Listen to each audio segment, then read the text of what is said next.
I'm doing an interview with Justin Beam. Are you still Oh, there, Justin? yeah, yes. It sounded like you cut out for a second. Yep. What got you interested in horror movies? Well, thank you for having me on. I really appreciate you reaching out, Daniel, and welcoming me onto the program here. Horror movies were something that I loved since I was little. I mean, really, it was monsters, I think, that had me more excited when I was a kid than just horror in general. I was really fascinated by all of the classics, like Frankenstein, Wolfman, things like that. And then as time went on and I started to explore more and got to rent more, because back then we had so many different video rental stores around the town where I grew up, and my brother and I, or my friends and I, would hop on our bikes, especially on a Friday afternoon or Saturday morning, and hit a couple of them renting just armloads of tapes. And then we'd head back to whoever's house and watch as many of them as we could, whether it was a sleepover or whatever. And eventually, even our public library had stuff like that, where they had some videotapes and mostly classics, mostly the old Universal films, things like that. And I just really fell in love with it. And I think I was captivated by not just the storytelling, not just the monsters, but also I was really curious about how they made these things happen, how how such a thing could be pulled off on screen and presented like that. Because when you grow up just watching regular TV, there wasn't a whole lot of that. There wasn't a whole lot of fantasy stuff, uh, but it was captivating for a kid who was really curious. And as time went on, I just got more and more into it, and I've remained a, a true horror lover from as long as I can remember to this day. But I would really credit being able to go and rent all those tapes and those sleepovers with my friends and things like that. That was the stuff that really opened the door for me on it. Okay, yeah, that's pretty interesting. That's actually pretty cool. Yeah, it was a special time. I think it was a neat period because there was so much hitting video shelves in these rental shops, and you had more mainstream places that offered just the recent big hits in the box office. But then you also had the stores that just wanted to pack their shelves with as much as they could, as many options for people as they could. And that's where I got really into it and excited, because the diversity of the selection in some of these places was truly awesome. And I wasn't aware of 99% of what was in front of me on those shelves. It just became renting based off of the cover art, things like that. And so, yeah, I mean, it was a thrilling time, a really thrilling time. Yeah, that's understandable. And it's good that that was a thrilling time. Yeah, What was your favorite thing to produce or direct? I've had I've been so lucky to work on so many films that I really love, and the Halloween stuff is really, really special to me. I've been a real big Halloween fan since I was little, and having the chance to be a little fragment of that universe for a short time when I was working with Trancas. And so, I mean, Halloween 4 and 5 were the first two Blu-rays that I really did any kind of producing for. And I got commentary tracks on both of those. I got on Dwight Little on part 4, and then Don Shanks on part 5. I think that just because they were pretty much my first, and because I was so excited to be a part of it, to be doing this, to be talking to these guys. I mean, it's not even something you can dream of doing, because it's such a weird little corner of the cinema universe to do special features. That's not something most kids would grow up caring about. And I didn't know anything, about what that world was. So I think I can't say favorite, but I will say most precious to me for the Halloween 4 and 5 Blu-ray commentaries, because they were the first. that was the first exposure that I really had to being on the other side of all of this and not just watching it. Yeah, that's understandable. And yeah, you have a good point. A lot of people would like to do things that never get a chance to. Yeah, and you don't I always felt like the world of film was a million miles away from real life. I always felt like it was it wasn't even like a goal because growing up in Iowa without any family connections to the business or anything like that, there was no reason to even dream of that being a possibility to have any kind of footprint in that realm. So I just I grew up loving writing, loving movies, and never thought that I would have had a chance to do anything like that. So even if it would have all ended after the Halloween 4 and 5 Blu-rays, I would have been completely satisfied and just thrilled to have had a chance to dabble in it. Yeah, that's understandable, and I'm glad you got the chance to do that. Yeah, thank you, man. Thank you. You're And I welcome. and it's you guys like you we're fans. You and I are fans and we love this stuff and as much information as we can get on it because we just crave more. We love the storytelling, but we also love that behind the scenes, like I mentioned earlier. And so yeah, it's that was a I can't say dream come true because it hadn't even been a dream, but it was something like a total pinch me moment. Like, oh my gosh, I can't believe I got to do that. I could see that. Hmm. Do you see yourself directing a Halloween movie? Oh, I don't know. I mean, there are so many great directors out there. I've been in documentary from the beginning with all this stuff, and I do want to. I have aspirations to get into some narrative filmmaking, but I think that Halloween's best left to greater minds and hands than what I than what I would be able to bring to the table. I think that there are some truly wonderful people out there like Steph Hutchinson who so thoroughly explore and have explored the world of Halloween. I think that he would be a perfect screenwriter for a movie. I think that there are also lots of great filmmakers out there who are real fans of the franchise, fans uh, of Halloween that could come into it with something really creative and reinvigorate that franchise. I think that it's one of those things that's kind of evergreen in how there's always potential for more exploration of Halloween. And I'm excited to see what happens next with it here, with that, what is it, a TV series now, and then also hopefully more films. So I'm always excited to see what's next, but I don't think I would be the guy. No. Oh yeah, that's understandable, and yeah, I think Steph would do a good job too. Oh, he's amazing. He's set. I'm not sure anybody has written as much as for the Halloween world as he has, considering he did all those comics and things, and he would be the perfect screenwriter for another Halloween film, no doubt about it. Yeah, that's true. He has written a lot of like comic book stuff.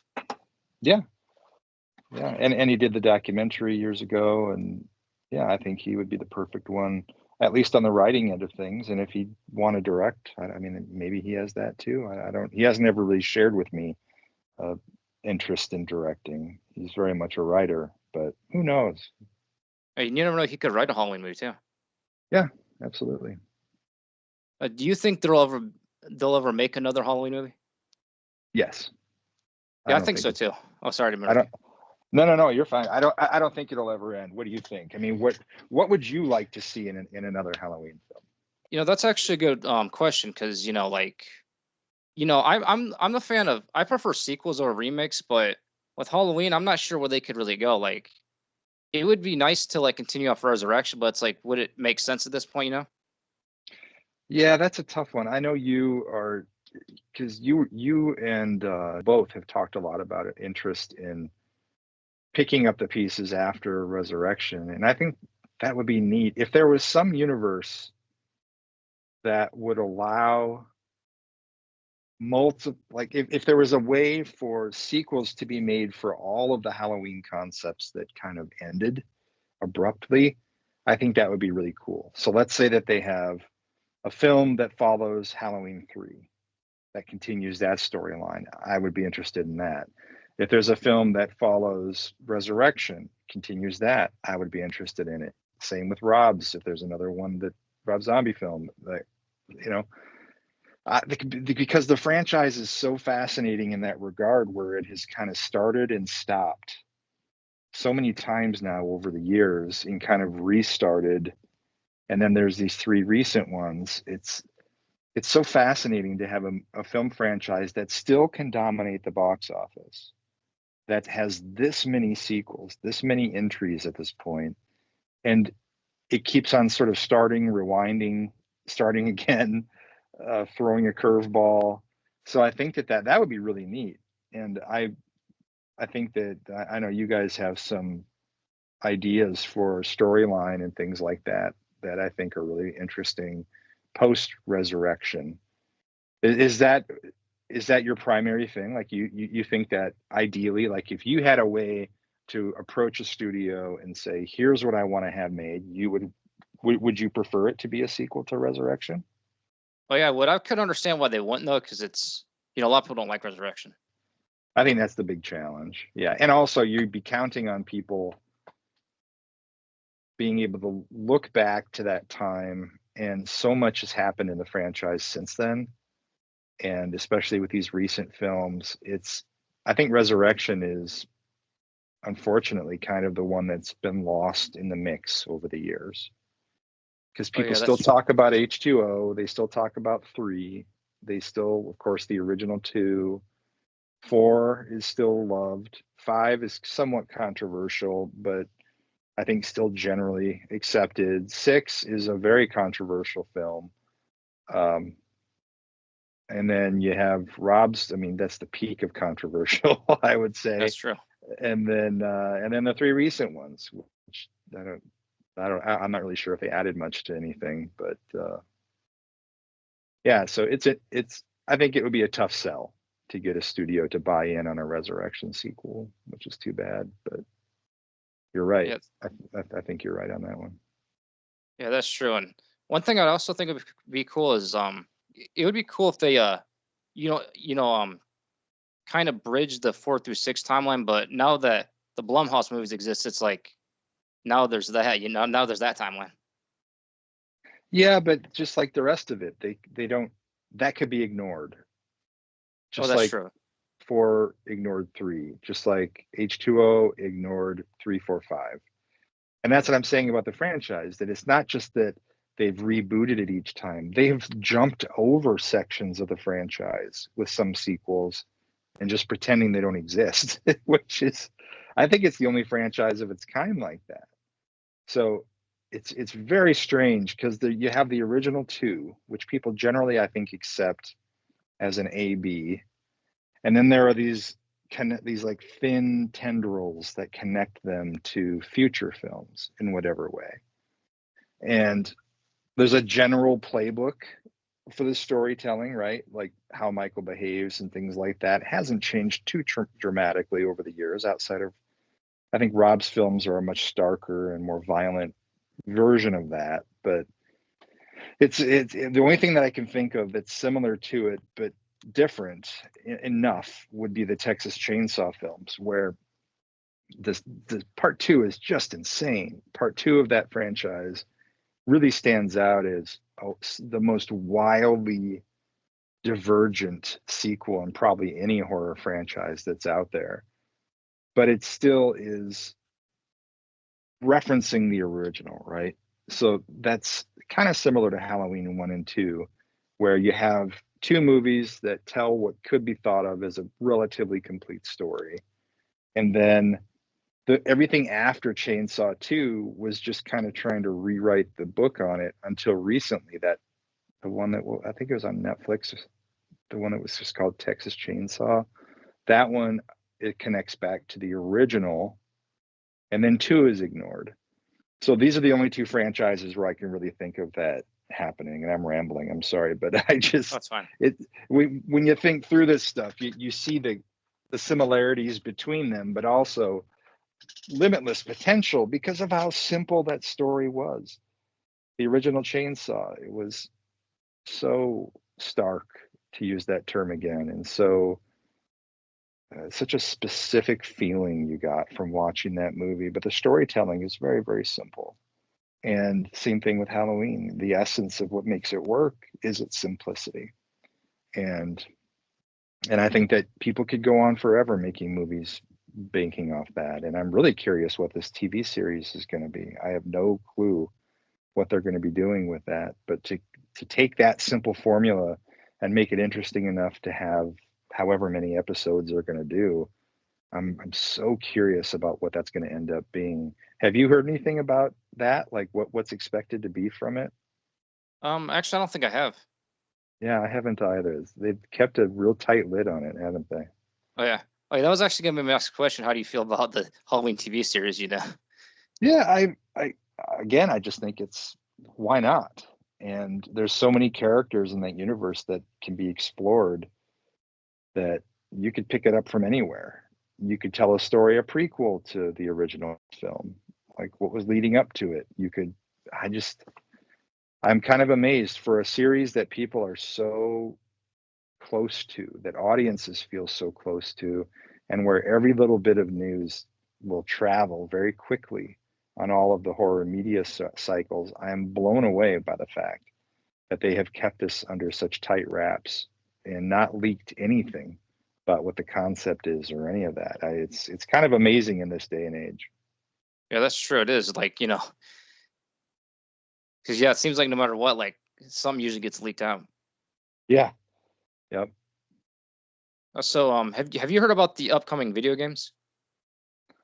I haven't looked into it too much because since they have been talked about, I spent the last few months just buried in kind of a cave editing and doing production work. It's been a really intense summer, and so I'm very out of the loop, but I need to look into that. I remember back in the day when I was working with Trancas, there was a video game being looked at that time, and like a web-based game that never came to fruition. And I always thought, boy, it can't just be that Atari game that existed years ago. It Yeah, that's needs to true. be something more than that at some point. And with the graphics and the capability of expanded universes, like the Friday the 13th game, I thought was really fascinating because you can put yourself in there, like at whichever film you want to explore. I think they had complete maps for the first maybe 3 or 4 movies or something like that in that, and very, very cool, very inventive and immersive experience. It'd be so neat to be able to set foot in Haddonfield and have a similar experience. Have they revealed what the games are going to be about yet? They revealed one, um, but it's kind of interesting. It looks like an older game. Like it's like I don't remember which how many bits it's gonna have, but yeah, it's gonna look like an older game. Okay. So when you say older, is it like more early, like PlayStation, or are we talking Nintendo or even Atari? Where would you put it time wise? I'd say Nintendo. Okay. All right. Interesting. Yeah. I need to get caught up on this stuff. I And really there's gonna do. be an Evil Dead game too included with like that too. I had the Evil Dead game on PlayStation, and it was maddening. I could not figure out how to do damn near anything in that game. And so I just threw up my hands and I gave it to a buddy of mine who's a big Evil Dead fan. And I'm like, man, if you can get anywhere in this, let me know. Do you remember that game for PlayStation? Oh, I actually never played it to be honest. Oh, I have heard of it though. it looked cool. It had great, the sound on it was really cool too. But I just, I've never been a real big gamer, and I wanted so badly to try to figure this thing out. And this is before there was all these, all the YouTube guides that people make, like, here's how to play this game. That didn't really exist at that time. So I never got very far in it. But yeah, go for it. Evil Dead. I mean, just think about how many great horror movies would make fun video games. Oh, yeah, that's true. Absolutely. Did you see that movie In a Violent Nature? I actually have not. I haven't either yet. I think it's hitting Shudder this Friday, actually, as we're recording this, and I'm really curious about it. But I've heard that experience of watching that movie is kind of like playing that Friday the 13th game, where you're like a POV, like you're from the perspective of the killer wandering the woods and encountering people and stuff. I'm so curious to see what that experience is like with that movie, because that seems pretty inventive. Yeah, that does sound interesting. Well, I mean, yeah, I'll check it out. Yeah, yeah. Isn't that Evil Dead game you're mentioning? Isn't that kind of similar to the Resident Evil games? Totally. It really was. Yeah, but Resident Evil kind of walks you. I felt that those were much easier. I did enjoy the Resident Evil stuff. And maybe the Evil Dead got, like, once you gained control of the how to use your controller and all that, maybe it's easier. But I just found that, at least in the beginning of it, the first stage or whatever, it was I just couldn't figure out what was going on there. But yeah, very similar to Resident Evil, which at the time was all the rage. Oh yeah, that I could see that. Yeah. It's hard to believe that Resident Evil. Well, I was young when it came out, but yeah, Resident Evil is only a few years from turning 30. Oh, that's incredible, isn't it? Yeah, Gosh, and you think about how technology and the capability and the graphics on these games now is absolutely amazing. And my son plays. He started out with Minecraft, which he still very much enjoys, but some of the stuff that he plays now, I really can't believe how smooth and how realistic and how, like, I use that term, immersive. There's complete universes in these games where you can just wander endlessly, and I think it's so cool. And I think Resident Evil, I by my relatively naive, at least, uh, something I haven't studied or anything like that, but it seems like Resident Evil really charted that path for all the games that followed, because I had never experienced anything like what those games offered, where you're moving around through all these different spaces, and it's, you turn around, you're getting the 360 perspective on whatever environment you're in. That was a mind-blowing game, that first one especially. And for it to be horror. yeah, Video that's true. games, I didn't know much. I knew Castlevania when I was a kid. I can't think of many other games that were related to horror. I remember trying the Friday the 13th game. I never saw the Halloween game when I was a kid, but like on Atari, Friday the 13th, everyone just thought it sucked. And kids had it, but they're like, "Ah, this sucks. Don't bother." Oh Put yeah, Mike Tyson's Punch Out back in there. oh yeah. You know what's weird about Mike Tyson's Punch Out? You probably know this, but they made a newer one without Mike Tyson. Really? Yeah, I think it's just called Punch Out though. Oh, when was that? I'm not too sure to be honest, but yeah, I think there That's was like some, like an issue with using his image and all that. Oh, I'm sure. Yeah. I mean, he's a big brand. And if they weren't able to offer the deal that he wanted, I could see that being the case. I did love some of my favorite games on I'm sure you didn't just want to talk about video games, but the um some of my favorite games over the years, especially back in the PlayStation 2 days, were the wrestling games. I loved the WWF games, like SmackDown and all those. My friends and I would have so much fun with the wrestling games. And then I also enjoyed playing. I had a couple baseball and hockey games that I liked too.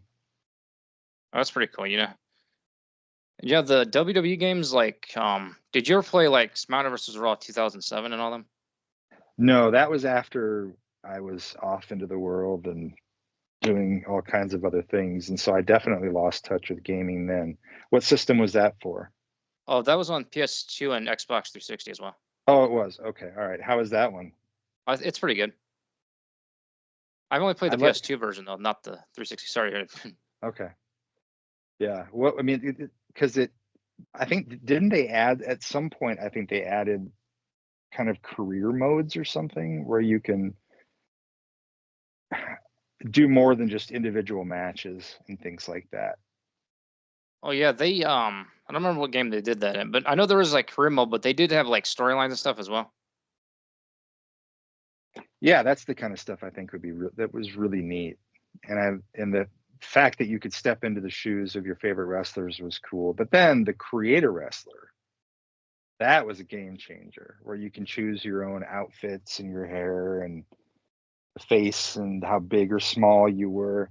And I was always trying to make like Jason and Michael as close as I could. Michael Myers was always the first creative character that I would try when I put one of these games in, so I could always run to the ring as Michael Myers. That was fun. Oh, yeah, that's pretty cool. How do you feel about WWE going to Netflix? I think it's going to be great for them because Netflix is such, for better or for worse, is such a massive presence in the world of entertainment these days. Um, I think so many homes have it.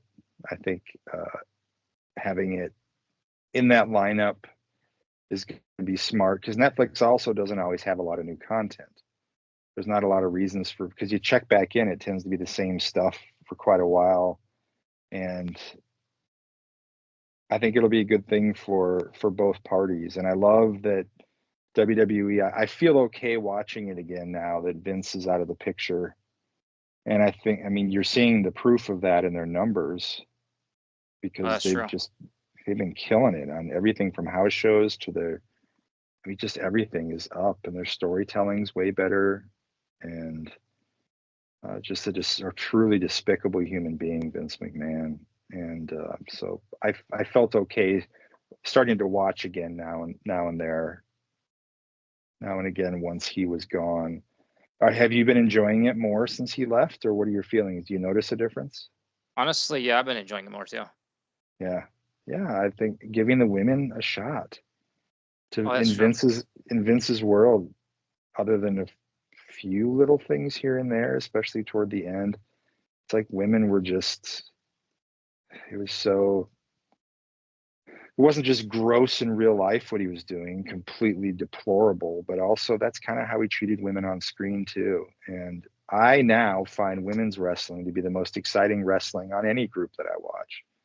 I I think that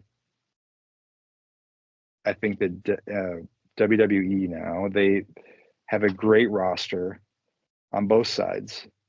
But the women's stuff is what I think is the most entertaining. I also like to watch smaller promotions like NWA. They have a great women's roster too, and it's an exciting, different time to be a wrestling fan right now.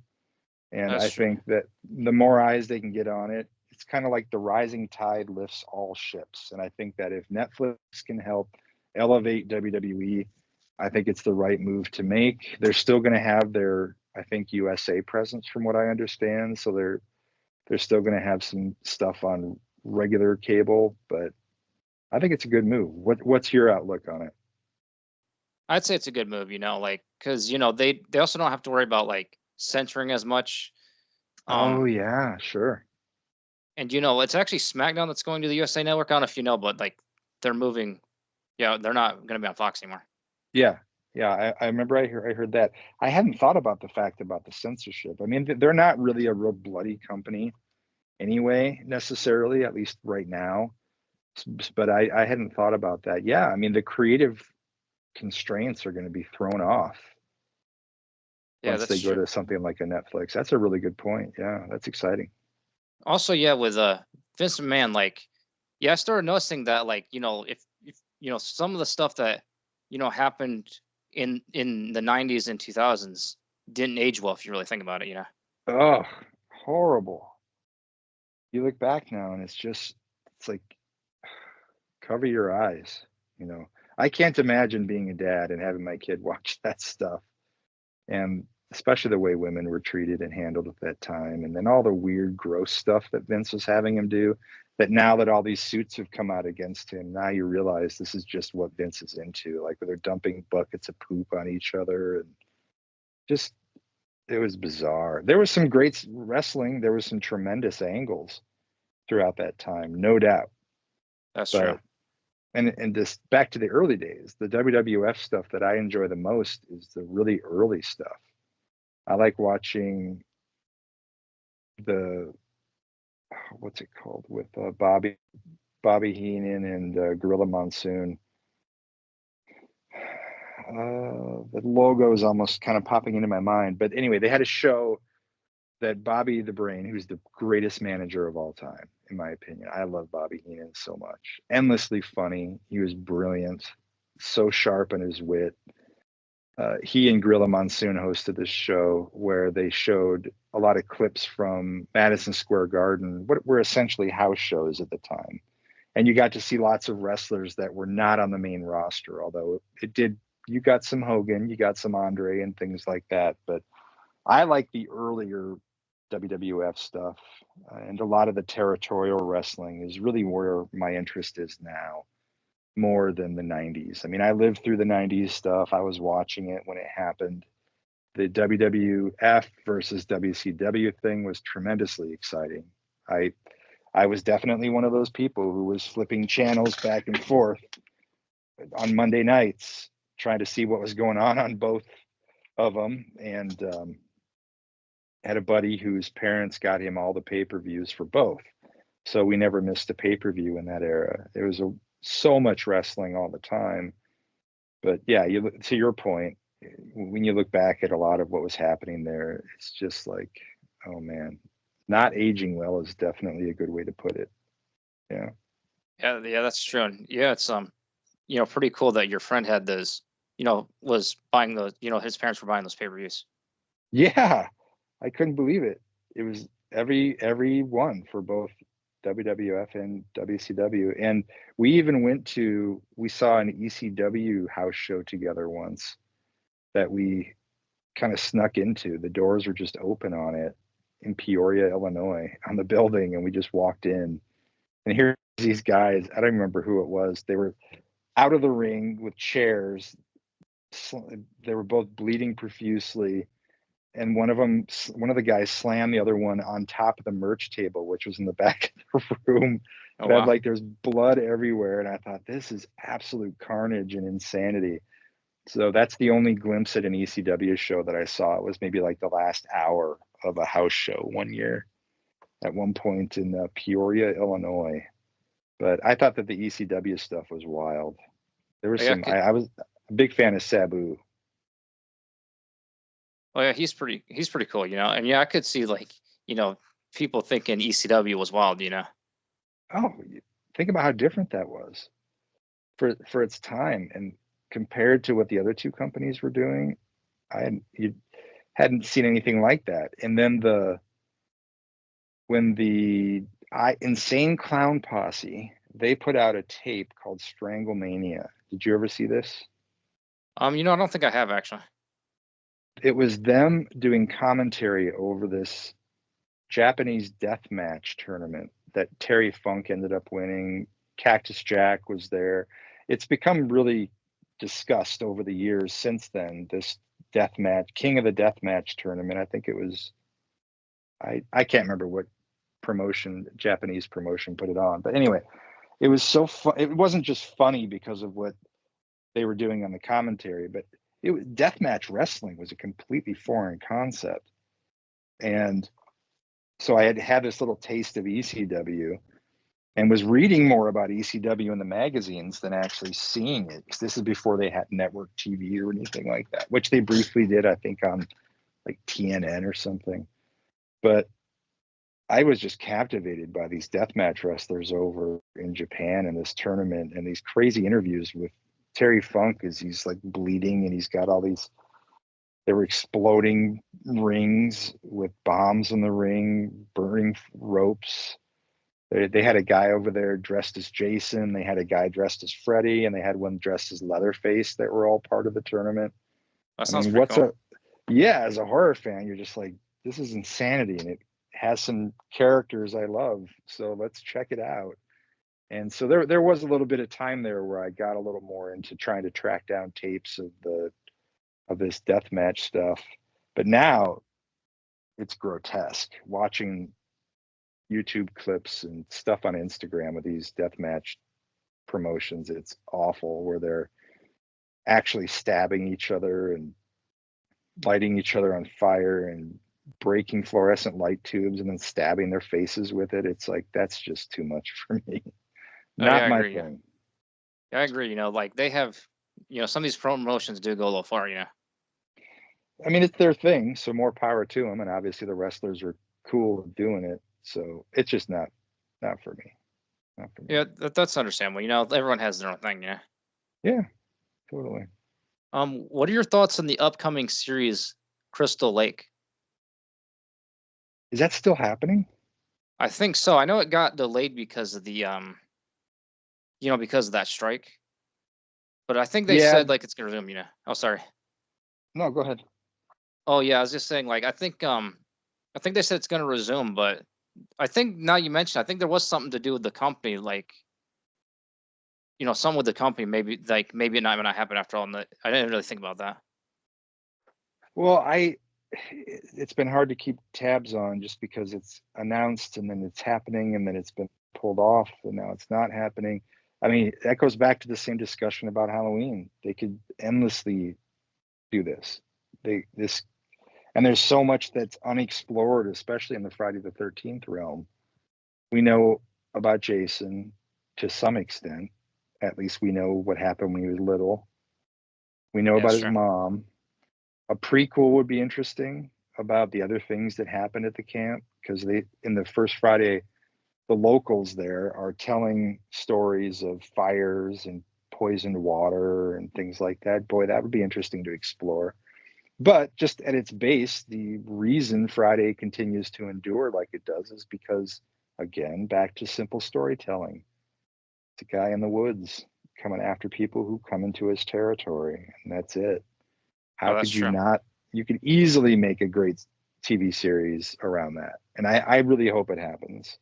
I hope it continues. And the more Friday, the better. I never cared for the TV series back in the day. Friday the 13th, the series about that antique store. Yeah. I never liked that too much, but it would Yeah, I be great remember. for a TV show to be good that is based on that stuff. That's true. Yeah, I remember seeing like an episode of that once. Like, well, I have it on DVD now, but like, I mean, like when I was a kid, I saw like Hmm. like an episode of that. I was confused because I had nothing to do with Jason. Yeah, it was very confusing for people. Yeah, yeah. Whereas Freddy's Nightmares at least had Freddy in them. He wasn't the center of most episodes. He was sort of the host, but that one at least had Freddy's vibe, and it had Robert Englund as Freddy in there. The first episode of Freddy's Nightmares is really fascinating, directed by Toby Hooper. Oh wow. It tells Freddy's backstory.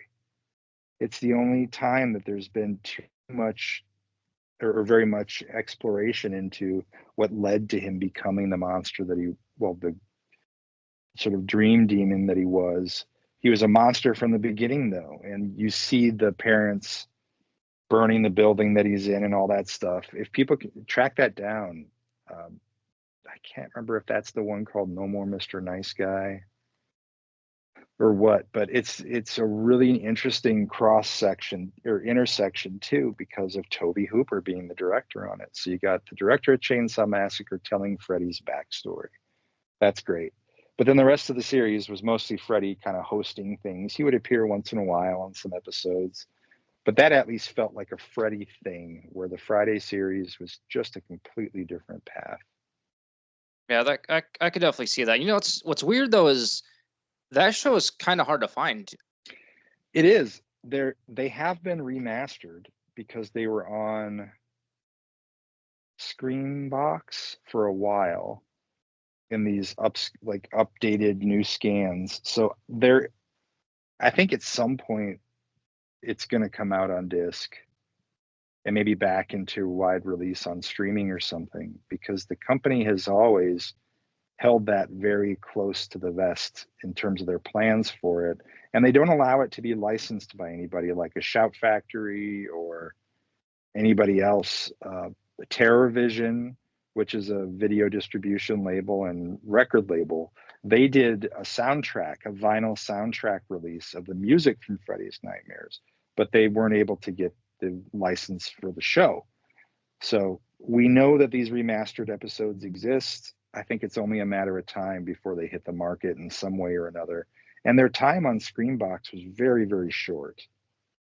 I mean, it was like it was only on there for a few weeks, and the license was up or something. I don't know what the deal was with it. Very unusual to have a license that short, if it was the case. Yeah, I agree. But Actually, okay. no, I was just gonna say, I hope that it comes out soon. Oh yeah, yeah, that license thing. I kind of do wonder about that because I think it was briefly on Tubi too, but that's not on there anymore. Oh, I didn't know it was on Tubi as well. Well, I think Tubi's owned by Fox, and I don't know. I'd have to. There's a, it's complicated on licensing because especially now with companies buying up other companies so much, Disney owning so much of what's out there, I don't really know where the rights sit squarely at this point to that series, Freddy's Nightmares. But I would imagine, like I said, it won't be too long, and I think we'll have a proper release of it again. Fans have certainly been interested in seeing it, that's for sure. That's true. I know it was going to get a Blu-ray release in Germany, but that got canceled for some reason. Yeah, again, back to the licensing weirdness. I don't know what would be holding it up. I really don't. Yeah, that would be cool though. But the one problem with that release is, if it was released in Germany, unfortunately, if you have a regular American player, you can't watch it anyway. Yeah, you'd have to get a region free player, which are available. They're out there. But I know that's a hassle for a lot of people that you have to go in and change the region code with a code on your remote.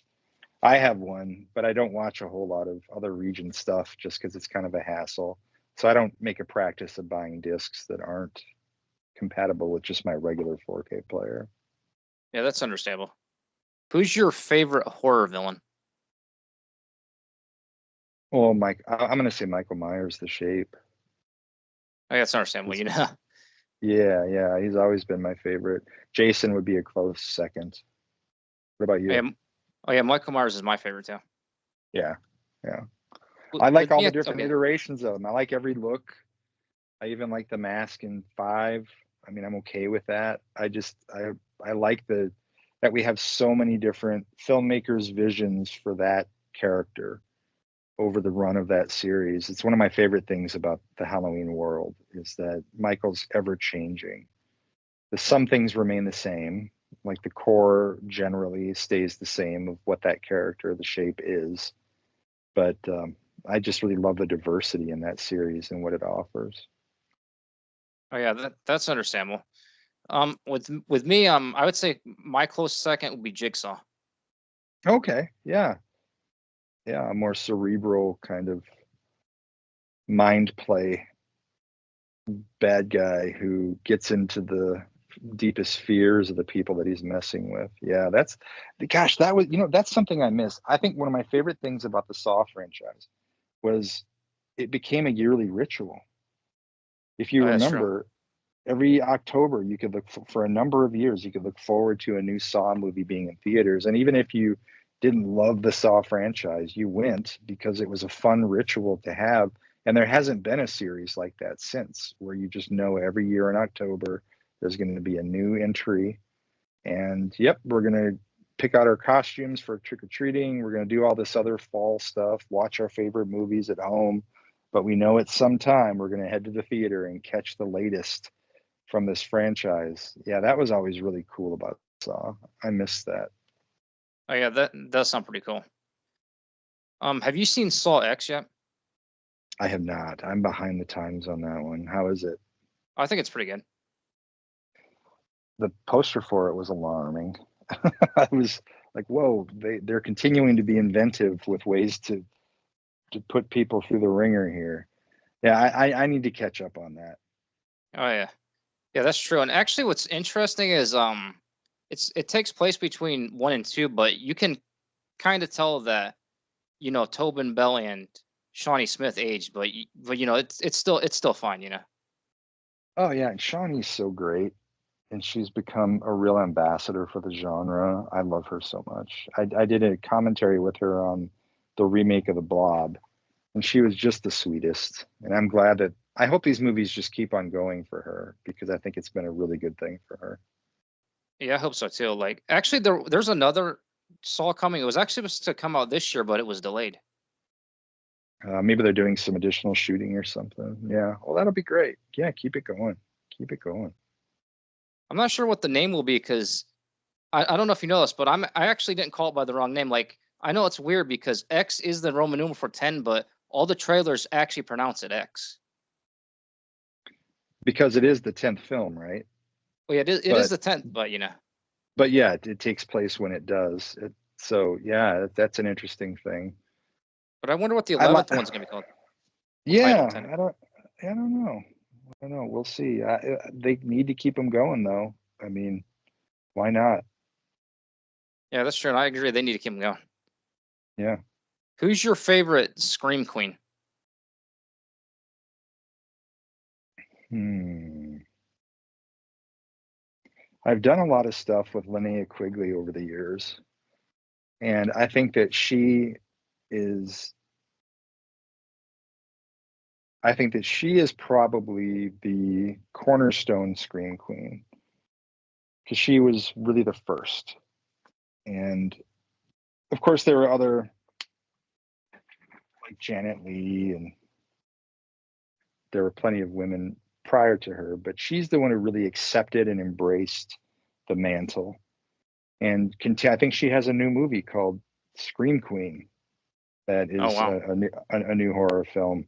But she has always also been out on the convention circuit, meeting fans and appearing in different fan films and indie productions and all of that. I'm going to say Linnea Quigley because she has never stopped to this day, never turned her back on the genre.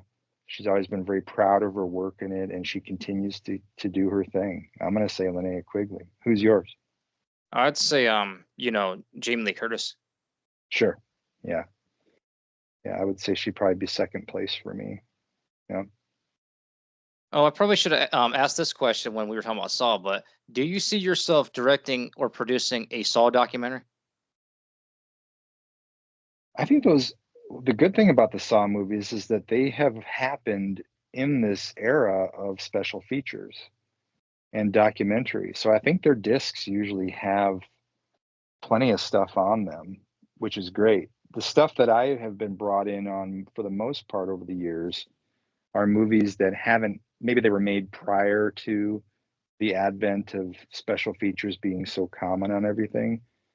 So but there's some recent ones, like I just worked on Hush, the Mike Flanagan picture, where all that was direct to Netflix when it came out. So there were no special features, literally nothing.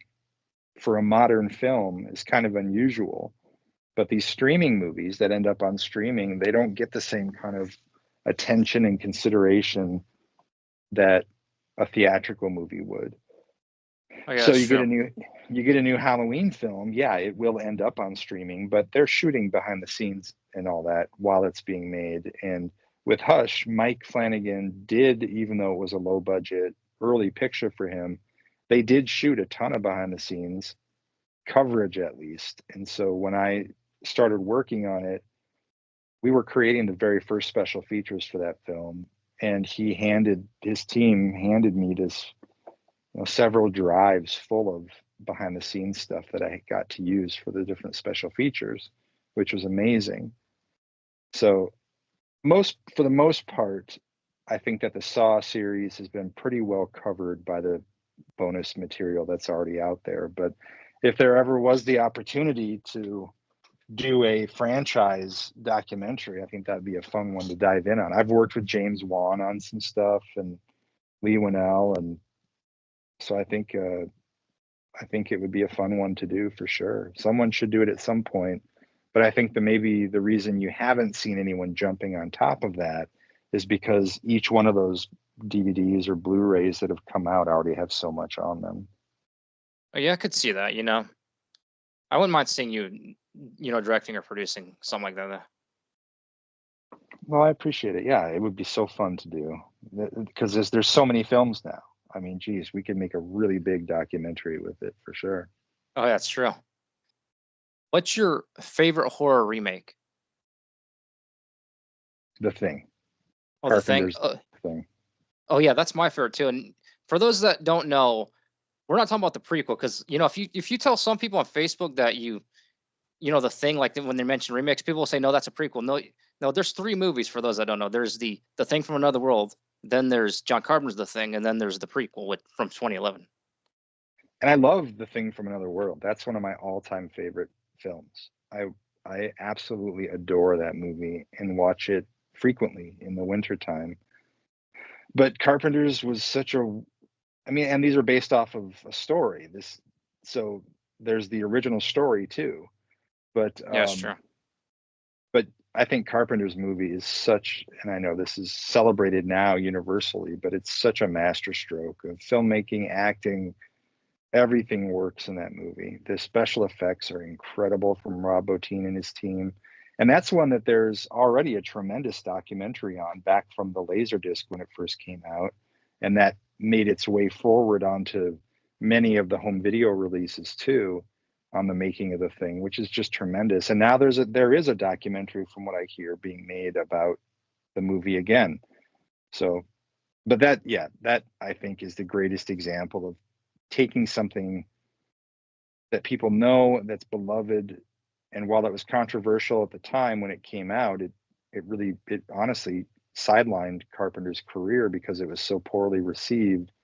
Now we all can look back at it and realize the genius that it is. That I think that movie is just fantastic. Yeah, that's true. And like the special effects are really well done. Like it looks better than some of the special effects in some new movies. Yeah. Well, I'm a huge fan of practical effects, and especially when they're in the hands of a true master artist like Rob Bottin. You can't beat that. You really can't beat it. And the actors have something to interact with on set. So the purity of what's being presented there is so different just because it's organic to everyone in the room. Where if you're doing CG, many actors talk about the challenges of doing battle with creatures in a CG environment because it's just a guy with a stick with a tennis ball on the end of it or something like that. And Oh I yeah, just that's have true. so much respect for John and everybody who fought to make that movie and went through all they did to make it. I did an article for Famous Monsters magazine years ago interviewing John and some others from the production, and those guys were going through hell to make that movie up, I mean, genuinely in the place where you see it take place. Freezing cold, snow always battering them. They had to ride like an hour up this mountain to get to the location to shoot every day through these treacherous roads. There was nothing easy about making that movie, and I think that the result is pure brilliance. Oh yeah, I agree with you. And yeah, for those that don't know, yeah, it really was cold when they were making that movie, Yeah, which makes sense since it's supposed to be in Antarctica. yeah, yeah. This could be confusing though, because as you probably know, the original takes place in the North Pole. Right. Yeah, but again, it was meant to be a departure. It took the source material, the core of the story, and it turned it into something new, which is what I think good remakes do. I don't want to see, like, I was never thrilled with. You remember the Psycho remake Oh yeah, where they were trying to do it as close to just reproducing shots, and they tried to offer just about as close as they could to a contemporary version of that same movie, and that to me is not at all exciting. While I think it's a bold approach because you're going to have people kicking back against it, but also, I mean, trying to do what Hitchcock did with just different actors and stuff. I mean, geez, that takes some that takes some guts to try to do that. But I like the remakes where things are different because even if I don't love it, at least it's something new. yeah, that makes sense. And I think John Carpenter's The Thing is more faithful to the source material. Well, you think about the limitations that Howard Hawks and them were that they were facing on the original movie, The Thing from Another World. Technology was only so advanced, makeup was only so advanced at that time. So there were, for such a wildly adventurous story, I think they did the best that they could at their time. And I think that the dialogue in that movie is just about second to none. It's such a snappy, fast-paced film, especially for its era. Yeah, that's true. And yeah, I think they did a good job. Like both movies are good, you know. Yeah, it's nice to have two versions of something you like. Yeah, yeah, I agree with that too, you know. What movie would you like to see remade? Well, I've always thought that if you're gonna if you're gonna remake something at this point, find a movie that had potential but maybe didn't really deliver on the first try, and or where it has a source concept that could easily be adapted to modern times or something like that. So in other words, I don't need to see something that's universally beloved or acknowledged as being brilliant remade again. I would rather see something like, let me think. I mean, there's so many movies that had a seed of a good idea, but that didn't really hit all the notes that they could have. Gosh, I'm really struggling to think of one right now. Yeah, I can't, off the top of my head, I can't think of anything directly, but I would say that what I would want to see is, like I said, a movie that if someone's going to remake something, find something that didn't hit a home run the first time and then try to hit a home run with it now. What about you? That's a good question.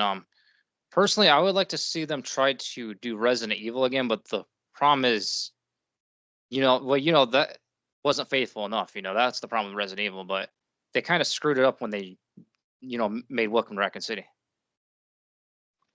But yeah, I'd like the more Yeah, faithful adaptation. okay. That's an interesting like way to take it.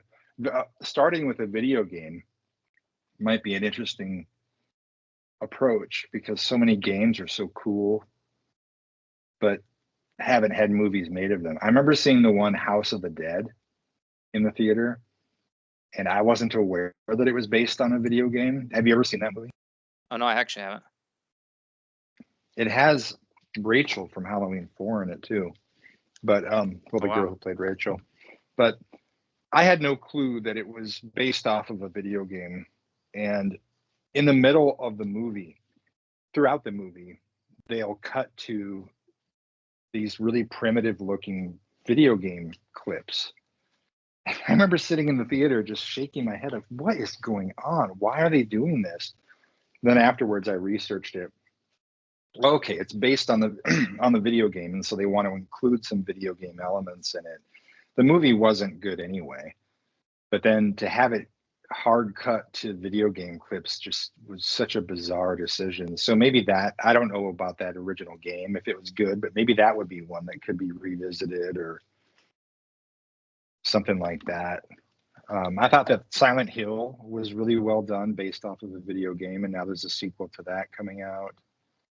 And yeah, I mean, geez, the world of video gaming is so huge. Yeah, I that's think true. there's lots of games that would make great movies. Oh, yeah, that's true too. But you know how that goes. Like usually when they make adaptations of them, they're usually not very good. Yeah, I know, but who knows? Maybe in the right hands, it could be good. Oh yeah, that's true. What movie would you like to see a sequel of? Um, Boy, that's tough. I've always had a lot of respect for movies that are one and done. And in the past, Tim Burton has been great about that. Like, I love Sleepy Hollow. I don't need a Sleepy Hollow 2. I love Edward Scissorhands. I don't need Edward Scissorhands 2. I just saw the Beetlejuice 2, and it was all right. it was certainly competently made and everything like that, and there was some nostalgic fun that was in there, but I didn't. I don't know. It just wasn't really what I was looking for in a sequel, and I didn't really see the need for a sequel to it. Although from a marketing and money standpoint, I understand why they would want to do it. But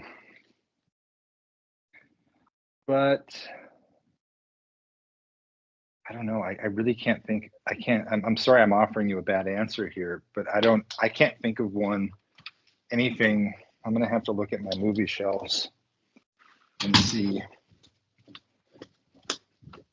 Oh yeah, that's fine. Hold on just a second here. Let's see if there's anything that jumps at it here. It might be cool to see Don Coscarelli do a true Phantasm sequel. So I think that the last one that was shot over a number of years, it really wasn't. It didn't end up being very good because it was kind of slapdash and put together, shot by different people, things like that. I think another Sleepaway Camp might be really cool because Return to Sleepaway Camp was terrible. And so you could pick up after part 3 and you could do something fun with that franchise. I would say those. I mean, maybe something like Silver Bullet, continued adventures in that, even though I know it ended relatively definitively. You can always get around that. You know, the villain's truly never dead in any of these things. So there's a few that I think could be pretty cool. What about you? I would say Halloween. Oh yeah. Well, yeah, Yeah. as we already covered for sure. Yeah. I know it probably won't happen, but another movie that could make a sequel to, because there's 2 books. I wouldn't mind seeing a sequel to Watership Down. Oh yeah. Absolutely. Yeah, and well, and when you're talking about adaptations, I would love to see a real because I really love the animated movie The Halloween Tree from Ray Bradbury. I love that so much, and I think that would make such a great feature film with real actors and everything. The Halloween Tree would be just amazing as a movie. It's such a great story. Have you ever read that or seen that Oh no, I actually animated don't think movie? I don't think I have actually. Oh, track it down. It is so good. It is so good. And you'll see what I'm talking about when I say there's great potential in that for a movie. I think that should be done at some point. I'll see if I can find it. Yeah, definitely. And I don't know if you know this. They did make a mini series of Watership Down where they made them look realistic, like it was a Netflix thing, but more realistic. But honestly, it didn't really look that great. Yeah. Well, I mean, that's some classic stuff like that you could always return to with a bigger budget, maybe do something differently. Oh yeah, that's true. What upcoming movie are you looking forward to? My my buddies Scott Beck and Brian Woods have a movie called The Heretic that's coming out. I think maybe end of November or end of October, somewhere around there that I've seen that's good. Um, there isn't a whole lot else on the horizon. Oh, The Life of Chuck. I'm excited to see. That's Mike Flanagan, Stephen King. That's probably the one that I'm the most excited to see right now. Is The Life of Chuck. I saw a trailer for the Joker sequel, and I wasn't really like wowed by it. Although I'll see it. I thought the Joker was a very good movie, and I'm interested in seeing the new one for that. What about you? What's coming up that you're excited about? Yeah, I would say a Terrifier 3. Okay. Yeah, I know a lot of people are excited about that. I saw that they unveiled the popcorn bucket. They're doing all these popcorn buckets now. Oh And yeah, there's that's an true. Art the Clown popcorn bucket, which is so funny. And that's a great success story. This completely indie thing that landed in theaters at the right time at the tail end of COVID when people were just starting to inch back into theaters. It just caught audiences at the right moment when they were starved for horror content, horror movies, and it's taken off like wildfire since then. I just think it's such a neat story. That would be a good documentary, would be about the saga of the Terrifier films and all these indie filmmakers who were a part of it. Oh yeah, I wouldn't mind seeing that. Yeah. You don't get too many modern horror, I guess you'd say, icons that really take hold. The people like Adam Green and his team, who they really tried with Victor Crowley to try to make him that, but it just wasn't. There wasn't enough there, I think, for audiences to really grasp him. He's kind of goofy looking and stuff. So Victor Crowley never really took foot, but Art the Clown instantly. Well, not instantly. I guess there was All Hallows Eve prior to Terrifier that he was in, but I mean that was the right thing at the right time. Kind of the old Sharknado principle. Like all it takes is some kind of a hook and finding that accidental zeitgeist moment when you can put something out there and it just is taken into pop culture. And that doesn't happen very often. And it's been exciting to see that happen with a horror genre title like Terrifier. Very cool. Yeah, I agree with you. What got you interested in podcasting? Oh, that was quite by accident. There was this group of Iowa filmmakers that used to get together once a month at the Oh, library in Iowa City, Iowa, and I wasn't really into podcasts at all at that time. There weren't any that I listened to or anything. And we would get together for these meetings where we were all sharing our current projects and helping each other with resources and whatever else and watching stuff. And then afterwards, a group of us would always go to a local Mexican food place and we'd sit there talking for hours after the meeting about just movie stuff that we loved, just sharing our newest movies we picked up, our favorites from different directors and things like that. And one night, I don't remember who said it. It might have even been me who said, we should record this and do something with it. Like these discussions we have are so fascinating.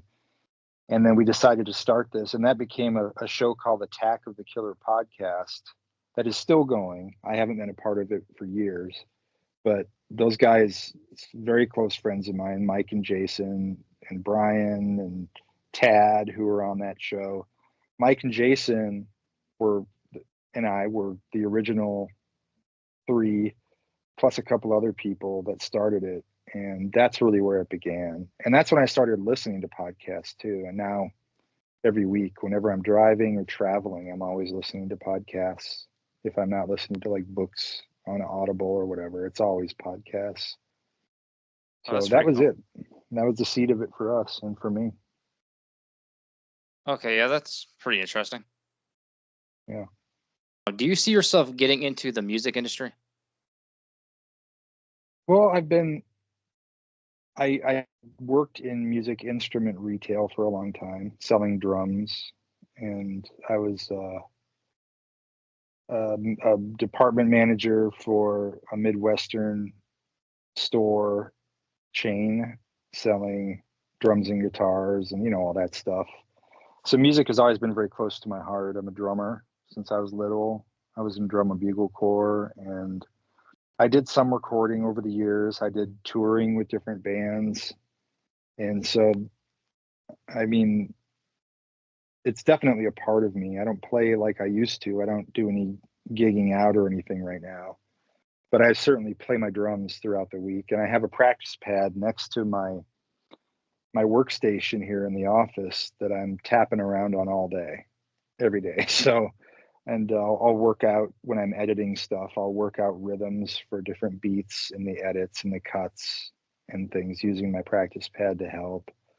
So music's very much a part of my life, and I had some great experiences playing out with bands over the years and all of that, but I don't really have aspirations. That industry is very fractured.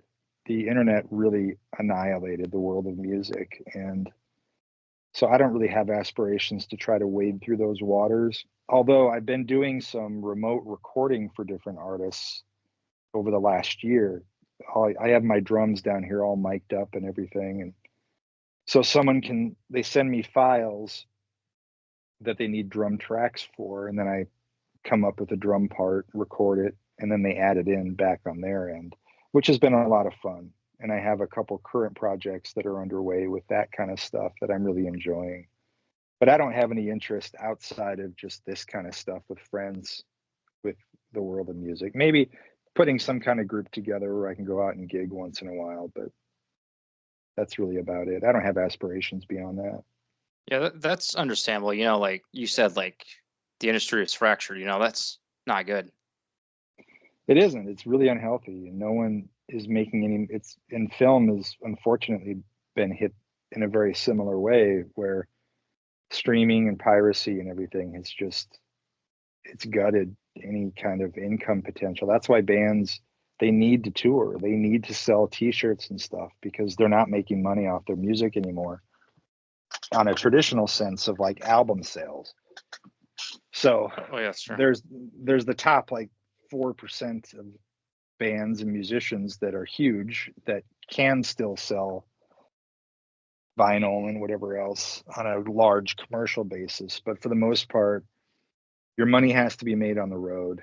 And that requires a dedication that with my line of work, I don't have time to go out there and travel for 6 weeks playing in this place and that place and hustling T-shirts and all that. I just don't have the time or the energy outside of my normal work and family to do that kind of stuff. Yeah, that's understandable. Yeah.